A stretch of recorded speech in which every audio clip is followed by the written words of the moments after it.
To what degree, in your view, is recruiting a fundamental problem there? I don't know if it's a fundamental problem. I think it's a piece of the puzzle. If you take a look at the Big Ten and some of the changes they've gone through, you've got two very experienced quarterbacks no longer with prominent teams. Russell Wilson's moved on from Wisconsin. Kirk Cousins has moved on from Michigan State. You also have turmoil at Penn State. So I think there are a lot of factors that have contributed to the on-the-field production or lack thereof. I think recruiting is an element to that, but I also think it only really has affected a couple of teams. Tom, I think we're aware of things like the national population shift southward, but what are the recruiting challenges Big Ten teams have faced in recent years to get to where we are now?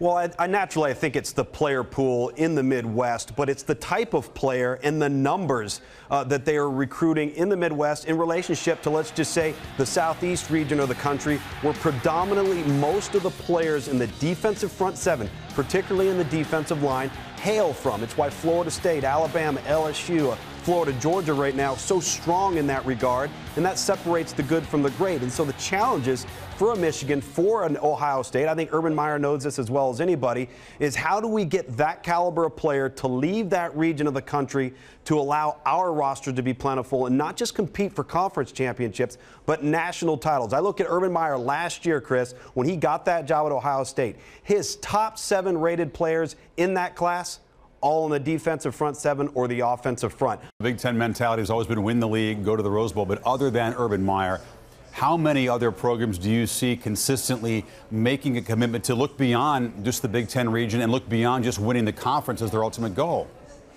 Well, I think Michigan has probably the capability of doing so. From being a national recruiter when they want to be, they can get into other areas, they're nationally recognized.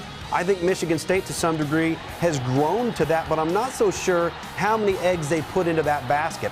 There's a sense, Tom, that the on-the-field gap is growing, and it's been reflected in the recruiting rankings gap in recent years.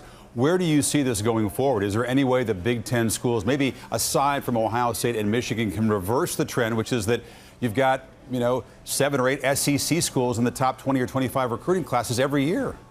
Well, you do, and I think what you've seen is you've seen Ohio State, you've seen Brady Hoke, who I think is still in a transitional phase with this football team, make inroads with top 10 recruiting classes within the last year. Both of them are doing a tremendous job right now. The question is the rest of the conference going to be held in that same regard? And in doing so, do they have a legitimate shot at luring these top 5 players to their respective campuses to hopefully upgrade the status of this conference? But in my opinion, Michigan, Ohio State, they are the flagship. They are the bearers of how a conference is perceived. And so if they hope to get those types of players, a couple of things have to happen. You've got to beat those opponents when you have opportunities out of the SEC, and you've got to continue to win big games against ranked opponents where everybody sees it on national television. I think that can lure some prospects out of your region to consider you more so than maybe they would otherwise. Tommy, I always appreciate your perspective. Thanks. You bet.